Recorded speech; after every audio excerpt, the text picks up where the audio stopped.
구리시 딸기원 지구 개발 사업이 표류하고 있습니다. 재개발 방식이냐 아니면 도시개발 사업 방식이냐를 놓고 주민들 간의 의견 일치를 보지 못하고 있기 때문인데요. 개발 방식을 둘러싸고 벌어지고 있는 주민 간의 이 같은 갈등 심화로 딸기원 재개발 사업 자체가 장기화되지 않을까 하는 우려마저 낳고 있습니다. 이그린 뉴스가 취재했습니다. 경기도 구리시의 딸기원 재개발 지구입니다. 그런데 웬일인지 이곳의 재개발을 진행하기 위해 재개발조합 설립 추진위원회 사무실과 도시개발사업 조합 설립 준비위원회 사무실 두 곳으로 나뉘어 있습니다. 개발 방식을 둘러싸고 이견이 제기되면서 딸기원 지구 개발 사업 자체가 휘청이고 있는 것입니다. 지금까지 재개발 방식을 추진해왔던 측에서는 개발 면적이 당초와 달라지면서 대법원으로부터 재개발 추진위 구성 자체가 잘못이라는 판결을 받게 됩니다.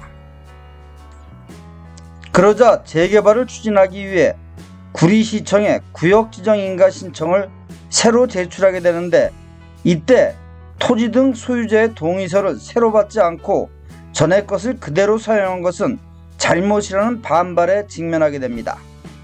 개발 면적 100분의 10 이상 변경 시에는 법적으로 주민 동의서를 새로 받아 제출하는 것이 마땅하다는 것인데, 이에 대해 구리시청과 재개발 추진위원회 측은 전혀 문제가 되지 않는다는 주장입니다.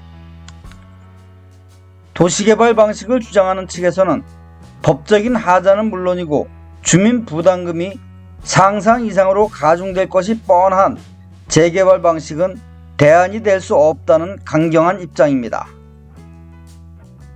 재개발 방식으로 했을 때는 향후에 정전 자산이나 정후 자산을 평가할 때 자기의 분담금이 도시개발 방식에 비해서 훨씬 더 많이 나옵니다. 그거는 구체적인 사례는 토지 등 소유자님들한테 비교 분석해서 한 분 한 분한테 전부 보내드리고 동의서를 받도록 하겠습니다.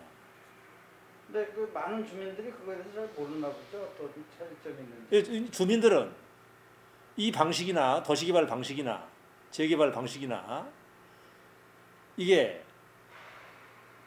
법률적인 문제이기 때문에 자세히 잘 모르기 때문에 그동안 재개발 방식이 밖에 없는지 재개발 방식밖에 몰랐고, 다만 우리 동네가 두 가지 방식으로 개발할 수가 있는데 재개발 방식하고 도시개발 방식인데, 도시개발 방식으로 해야만이 주민들이 훨씬 더 이득을 받고 나중에 재정착하는데 주민들의 부담이 적습니다. 이에 대해 열세를 지고 있는 구리시청은 어느 방식이 됐던 간에 형식 요건을 갖춘 서류만 제출하면 주민들이 원하는 방식으로 결정하겠다는 입장을 분명히 했습니다.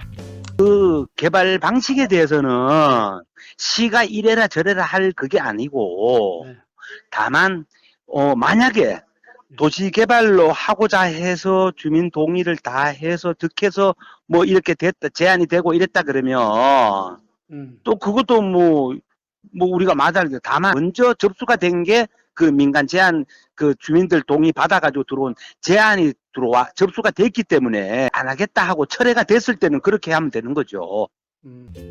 두 개발 방식을 놓고 이견이 심화되면서 구리시 딸기원 재개발 사업 자체가 점점 요원화되어가는 것은 아닌지 주민들의 근심만 깊어지고 있습니다. 이그린 뉴스 한상덕입니다.